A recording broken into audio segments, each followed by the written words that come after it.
Merci, Monsieur le Président. Ma question s'adresse au ministre du Travail et de l'Emploi. Les chiffres du chômage sont tombés. Allez. Le nombre d'inscriptions mensuelles à Pôle emploi diminue, c'est un fait. Hélas, celui des demandeurs d'emploi en masse est toujours en hausse. Alors qu'on a pu entendre que M. Peter Hartz, le père des réformes allemandes sous Schröder, a été reçu par le président de la République, je suis rassuré par vos propos de ce matin, Monsieur le ministre, sur les effets contrastés qu'a eu cette politique sur l'économie allemande, notamment sur l'augmentation de la pauvreté. En 30 ans, les politiques économiques menées ont eu des effets environnementaux et sociaux dramatiques, car elles ne s'appuient pas sur les secteurs d'utilité sociale et environnementale. Le pacte de responsabilité annoncé par le président de la République est l'occasion de renverser cette situation en exigeant des contreparties significatives pour l'emploi. Dans ce cadre, l'argent public doit être versé en échange de contreparties à travers un contrat d'objectifs fixé grâce au dialogue social.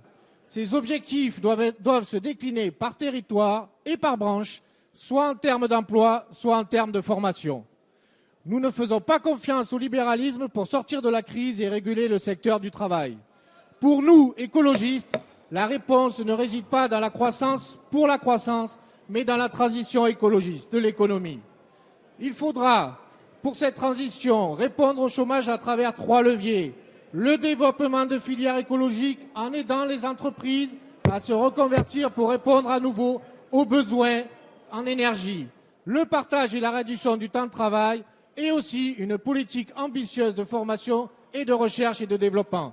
Monsieur le ministre, pouvez-vous nous dire comment le gouvernement compte-t-il arriver à ce combat? S'il vous plaît, on ne crie pas et on écoute la réponse de Monsieur le ministre Michel Sapin. S'il vous plaît. Merci, Monsieur le Président. Mesdames, Messieurs les députés. Monsieur le député, dans la bataille contre le chômage, la bataille pour l'emploi, nous devons agir à la fois avec les politiques de l'emploi que vous avez votées ici, qui portent leurs fruits, qui font que le chômage des jeunes de moins de 25 ans a reculé, qu'il y a moins de chômeurs de moins de 25 ans aujourd'hui qu'il y en avait il y a 1 an. Mais en même temps, au même moment, il nous faut faire en sorte que dans les entreprises, dans les filières, dans les territoires, l'activité économique, la création d'emplois se fasse et qu'elle se fasse sur des bases saines, sur des bases solides, sur des bases qui préparent de nouveaux emplois, de nouvelles filières, celles que vous soulignez dans le domaine de l'écologie, mais dans beaucoup d'autres domaines aussi, qui peuvent en profondeur nourrir nos territoires, permettre aux jeunes et aux moins jeunes d'avoir des emplois durables. C'est tout l'enjeu de ce pacte de responsabilité qui a été proposé par le président de la République et qui a donné hier, sous la présidence du Premier ministre, à des contacts avec les partenaires sociaux. Oui, monsieur le député, des engagements doivent être pris, des engagements fermes, mesurables, par l'État, mais aussi par l'ensemble des partenaires sociaux et au premier lieu ceux qui dirigent, qui animent le tissu économique et les entreprises. Ce sont des engagements en termes de quantité d'emplois. Ce n'est pas moi qui portais à mon veston un pins avec écrit 1 million d'emplois.